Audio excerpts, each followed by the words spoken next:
Paul Chigbo kedu ihe ọjọọ mmelo gị wee chem na vidiyo na-eme na ikwesị ịgwa mba Ezeaku Ejiofor na-asị na ndị isi ndị ụka na-egwu ndị mmadụ wayo weta aha Jizọs. Ezeaku Ejiofor na-akparị maka na nsị na Jizọs ada agwọ ya. Eche na ikwesị ịgwa iketa bụ na ịkpọrọla Josef jee na nke Mbaka na Mbaka enye gị olive oil na ọdịgo mma. Eche m na ịchọrọ ikwu kịta na ịkpọrọ gị ya jee na nke moto ọ na nke Ebube mmụọ nsọ ọ na ịkpọrọ gị ya jee Zion na Zion enye ya mmiri na ọnwụọ na mmiri wee dị mma. My people, wonder shall never end. It don't happen again. Will not be small matter. Now they grand. There is fire on the mountain. Not be small fire, my people. As I they talk to Nana, Mathias Ezeaku don't bust come out. It's at war with Chigbo over Evangelist Ebube. On I know say Ebube, not this sand. He get sickness when we Evangelist Ebube down. Now he can come out for social media, can they beg money. My people, not be small matter. Now he can they grant now. Now Chigbo can come out, can address the issue. Say all these omelale people, when they do omelale, when not get respect. Say not be so that they do omelale. My people, as I they talk to Nana, now Mathias can respond to Chigbo. Now he can let Chigbo know. Say may he call him lame. Why he they fear? Say Nana, he they call him lame. Say make shame catch Chigbo sumo. Say this one when he come out, why they won't carry Evangelist Ebube go hospital? Say they're supposed to give Evangelist Ebube oil, may he drink anointing oil. Say he don't settle. He can call many different pastors, prophets. When they're supposed to carry Evangelist Ebube go, may they go heal Evangelist Ebube. My people, not be small something. Now Chigbo can talk say Evangelist Ebube not come out, come beg all these omelali people. When they get respect, they go they mock people. They open teeth like Nkita when newly born. My people, not be small fertilized. Now Mathias verse for brother Chigbo. He drag and van. No be small something. He says since how many years when you go church for adoration, he they go. He say he not too clear now, so you can no say wayo day. Say now, may Evangelist Ebube may he do quicker before he go payo. Say now so he tell people when pie before.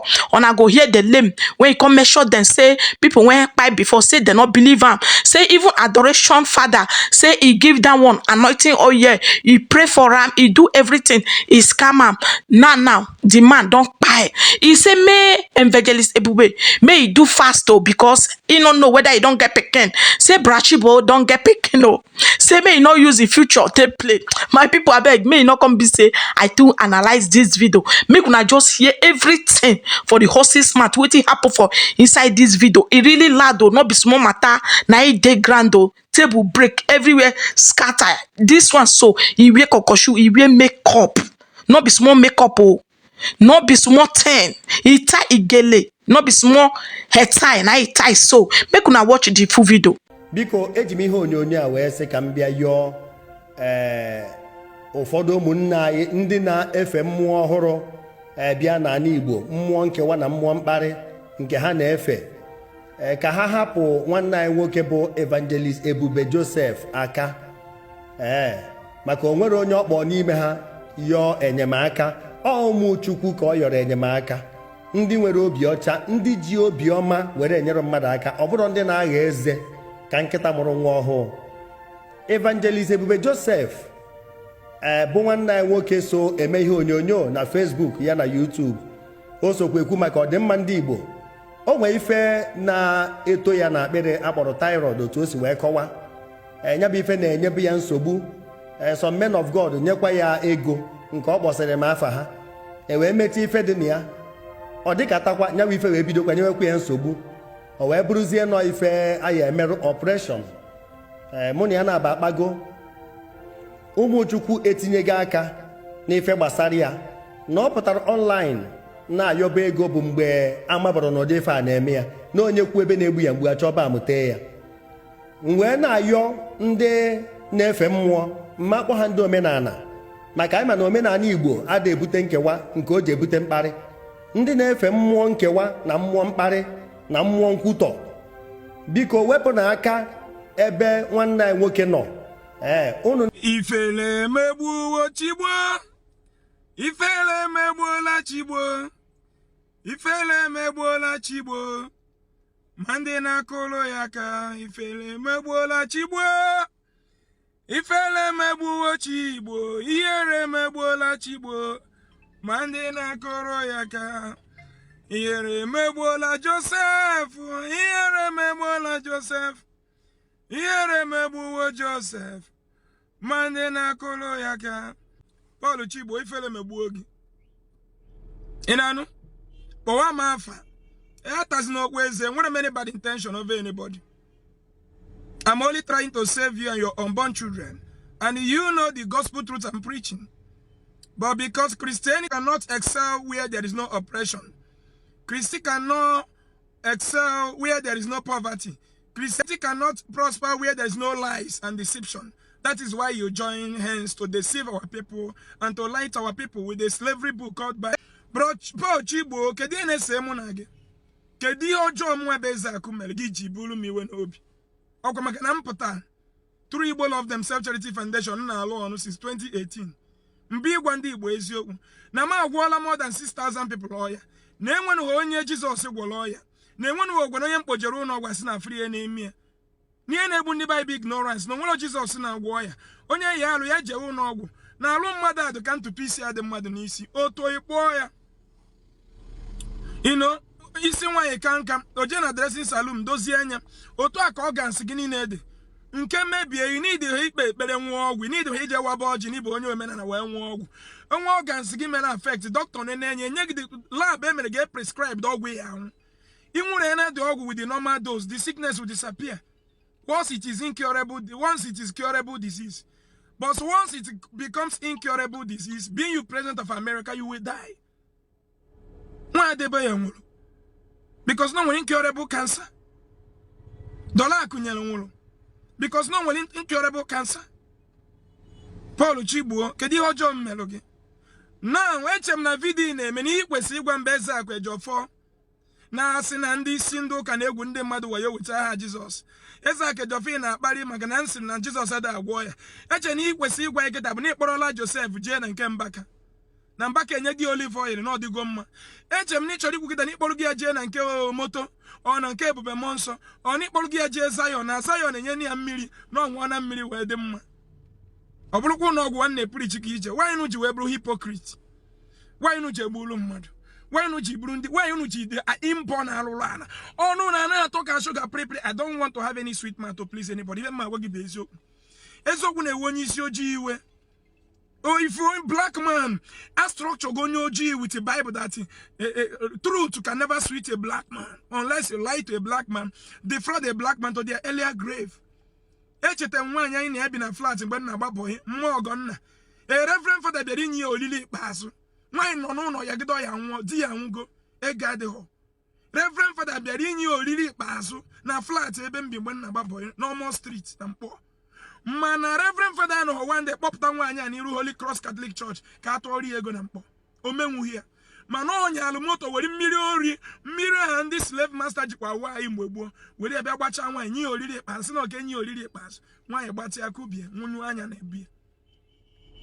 Na Bro Chigbo kedu ebi ije welu m iwe na ngwala unu si unu m dị isi ụka unu agwasị na yutu anyị na Jizọs na-enye ọrụ na ị na-agwa foto na-eme some of them enwere ọrụ fa na-ebe arịrị kedu emezi na their fellow mate nwetara ọrụ fe nwetara ọrụ gwa na ofe na ife na-enye ọrụ bụ factory na anyị ga-enwe ebe na-produce akwa na villages anyị ebe na-produce steering moto a ife niile nọ na moto bụ job opportunity na western world gwa na eziokwu na ka gọọmenti si dobe anyị na ọrụ anyị na-enweta ebe abaghị opportune idikwa na opportune nweta onye bụ ọrụ na-agba ezigbo moto kidnapper na-achụkwa gị ka egbo nya nwa mere ndị nna anyị ji si ụmụ na nwezu aka iro na-asị eme gị na ana magana m so n'okwusi ikpere ndị baya ekpere na Jizọs na-enye ọrụ unu gwa ha na gọọmenti kwesịrị inye anyị ọrụ na ọ bụrụ kama ndị ụka ga na-elide anyị na crusade ka ekpe ekpere ka enweta ọrụ ha lead anyị ha were crusade agbanwe ya to protest lead anyị to government house gwa ndị gọọmenti na anyị nidiri inwe ọkụ steady light na anyị nidiri inwe ebe na-produce akwa ụgbọala ceiling fan cotton dị na be anyị leather seat dị na ihe niile anyị na-use phone anyị ji n'aka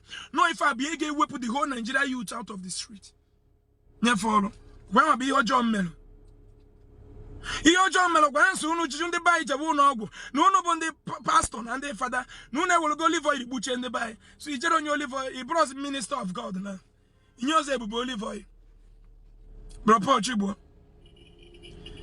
Inyere so Ebube olive oil. Inyezi olive oil. Inyezi olive oil. Wepụkwa n'aka enwe n'ofe oyila aka mmadụ. Ama m ụdị mkpali mgbe m ha mara Mbaka. Mgbe akpọrọ Chedu nwa dike je na nke Mbaka were olive oil baa ya n'ilu. Nkirisi ngwanu na ihe abụ okwaasị m nwa bido jewa adoration Mbaka 2006 till 2018 Igbo love themselves bidoro anya m emepe. Ama member si onye ngwogolo ya n'Enugu mmego fibroid operation. Treat go liver problem, cancer, tumor. Onye na-abịa yiri akwa adoration, kpọrọ akwa rafa n'aka, kpọrọ mmiri n'aka. It doesn't heal any sickness. Mmiri be drinking water cup. Stop time. Ọ bụ na ndị na-achị anyị na-arụ ọrụ ha kwesịrị ịlụ ịta aga mmiri nọ na-agwọ ya egbunuo nke ọ bụ na mbọ ya ọchịchị mgbunuo gị anya. Ntụọ life gel. You die by hanging because you are a mother and deceiver. Paul Chigbo, gwa m ihe a na-ese mụ na gị. Ọkwa ihe a na-ese mụ na gị ka ị na ha practice. Unu gwa mmadụ ho na Jizọs ede agwọ ya na ndị nna nna anyị nwere alụnsị nọ n'ala Igbo ha gwara anyị nọ na-agwọ ya. Enwere bụ mbọsị nna nna anyị gwara na Chukwu okike abịa ma na-agwọ ya.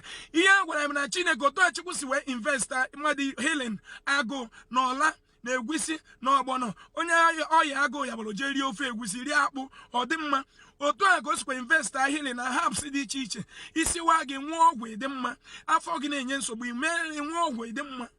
Okwu ihe na-ese kedu ihe ime na ndị banya chọrọ ihe ọma bi kedu onye Igbo ga-apụta kịta sị na me mislead gị you know when go okwu ngwa gị ma ihe dị otu follow that road m ya lepụ gị Ebube gị kwentị ka ngwa gị anwụkwa n'ọnwa iberibe afọ gị na ha eto ọnụ ndị ọcha nọ itie nwatakịrị ife na be ndị ọcha bụ eligida slavery Bible abịa napụ gị nwa ahụ n'itiri ife na ha ndị ọcha nọkwa na bless be enwụkwa na ụmụaka ya amụta think ọ dị ka inube nwaanyị emechikwana your generation nwa onye ọcha na-ete care of nkịta bụ usi nọ na biya iwere ndụ gị na-agba gambling afọ gị na-etu ọnụ mbọsa na jekwa ezigbo ụlọ ọgwụ. Paul Chigbo ifele mee gị mee ndị na-akụrụ gị aka na social media ile gị na-atọ ka shuga common sense ka m na-agwa gị data gị gwụ na itinye data ịma mkpe ekpere due process the whole world na-use. Why must Jesus be a healer in our own land? Why doctors and nurses, more than 70,000 Nigerian doctors and nurses are today in America, Canada, Europe, healing those that gave us Bible, making millions of naira from health. Our own doctors and nurses. Kede men onwere onye Europe na America na Canada kpọrọ ofu onye Nigeria pastor ka ọ bịa gwọba ha ọya. Ima mmadụ one Christianity gbugo na Igbo. Paul Chigbo na akpasusi na iwe. From Bosibo you to rise against you people. Our land will never contain any of you.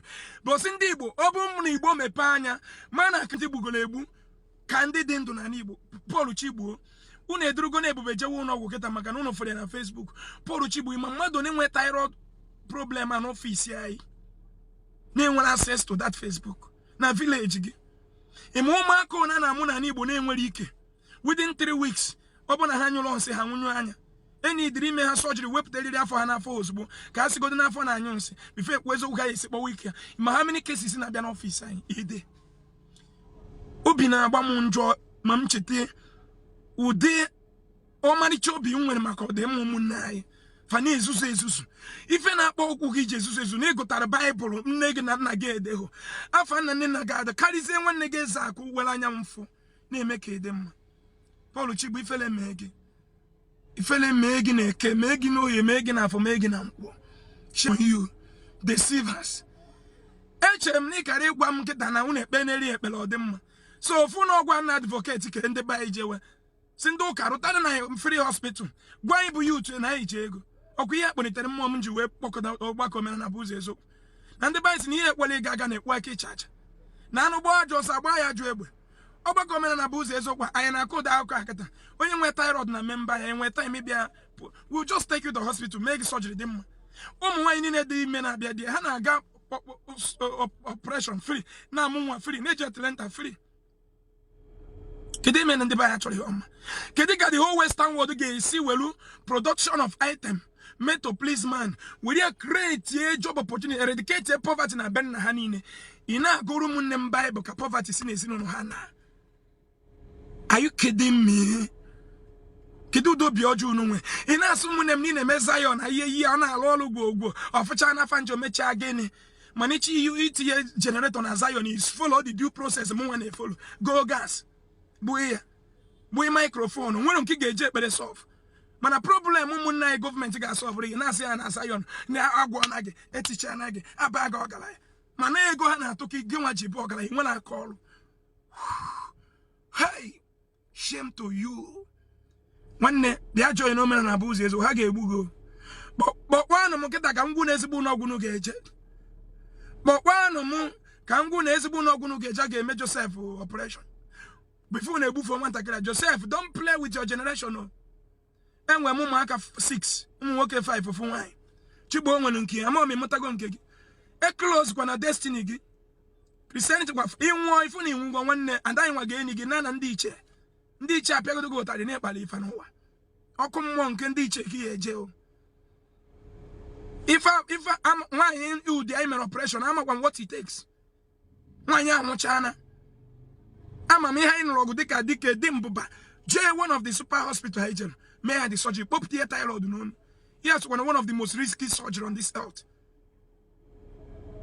ke unu je mere mụmụ ke unu na-akpali ile mfụ na nchọrọ ọdịmma gị nọ na-ewute m ihe m fụrụ n'anya ka unu dịsa anwụ nwaanyị Igbo ga-enwe breast cancer ogwu okokoro n'ala ya ọma nwa ego ije dressing ma ya fọrọ ịgba chemotherapy Reverend Father na-enye olive oil na-enye ya stika na-asị ya book ọmas pastor na-erebi ya mmiri ọ dị mma prove ọnụ m wrong unu agbarịchana na kechi edu nwa dike ngwunu na ọ ga-anwụ na scam ka Mbaka mere na Mbaka na agwọ ya ọbụla chedo ọnwụ o si na Chinwachukwu pastor ya nọ na Cameroon na-ekponi klọch ise nọ na-eme miracle di ya mayola magbuo ya na atụgo di ya ahụ nga ụmụ ya bụzi ọfan kedu ihe m gwara gị na-abịara na mmezu this lady nwụrụ mbọsị a na-eje Zion ebutere m nwere cancer nne level of the cancer through the medical report nsi na mama waste fund di ya no man survive nwana anyị nwoke Okpuruọla mecheje buru ya Okpuruọla bụ the reason why the girl ka ji dị ndụ rute last 3 months ọnwụ buru ya jewe n'ọgwa mana ejigide ati ọnwụlụ